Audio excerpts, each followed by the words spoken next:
मी दरवर्षी माझ्या वाढदिवसाला माझे ब्लड रिपोर्ट्स चेक करून घेते. म्हणजे एखादा आजार असेल तर आपल्याला वेळेत कळेल आणि त्यावर आपण ॲक्शन घेऊ शकू.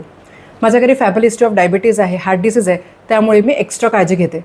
पण हाच सल्ला ज्या वेळेला मी माझ्या पेशंट्सना किंवा नातेवाईकांना किंवा मित्रमंडळींना देते त्यावेळेला फार गमतीशीर उत्तर येतं. उगाच त्या टेस्टमध्ये काहीतरी पॉझिटिव्ह आलं तर आयुष्यभराचं टेन्शन, बदल करावे लागतील ते वेगळे आणि स्ट्रेस असेल तो वेगळा. मला फार गंमत वाटतं हे आन्सर ऐकून.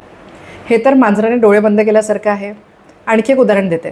तुम्ही एखादा प्रवासाला निघाला आहात, पण तुमचं म्हणणं आहे की तुम्हाला रस्ता बरोबर आहे की नाही ते चेकच करायचं नाही आहे.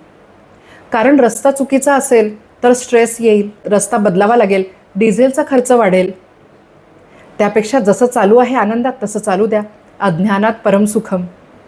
आणि या प्रवासात असं नको व्हायला की अशा ठिकाणी पोचून जाऊ जिथनं परत येणं अवघड होऊन जाईल. शरीरामध्ये जे आजार असणार आहेत ते आज ना उद्या दिसणारच आहेत, पण लवकर कळाले त्यावर लवकर ॲक्शन घेऊन त्यांना कंट्रोल तरी करू शकतो. आज 80% ब्लॉक आहे हे कळाला तर 90% 100% होऊन हार्ट अटॅक येण्यापूर्वी आपण काहीतरी करू शकतो. शुगर वाढते हे कळालं तर नसांवर, डोळ्यांवर, किडनींवर परिणाम करण्याच्या अगोदर आपण त्याला कंट्रोल करू शकतो. ब्लड प्रेशर वेळेत नॉर्मल आणलं तर ब्रेन स्ट्रोक, किडनी खराब होणे, पॅरालिसिस होणे ह्या सगळ्या गोष्टीसुद्धा आपण अवॉइड करू शकतो. मग आता मला सांगा, डोळे बंद करून जगायचं आहे आणि अशा स्टेजला पोचायचं जिथून परत येणं अवघड असेल, की आजच चेकअप करून घ्यायचा आणि त्यामध्ये काही प्रॉब्लेम असेल तर त्यावर ॲक्शन घ्यायची.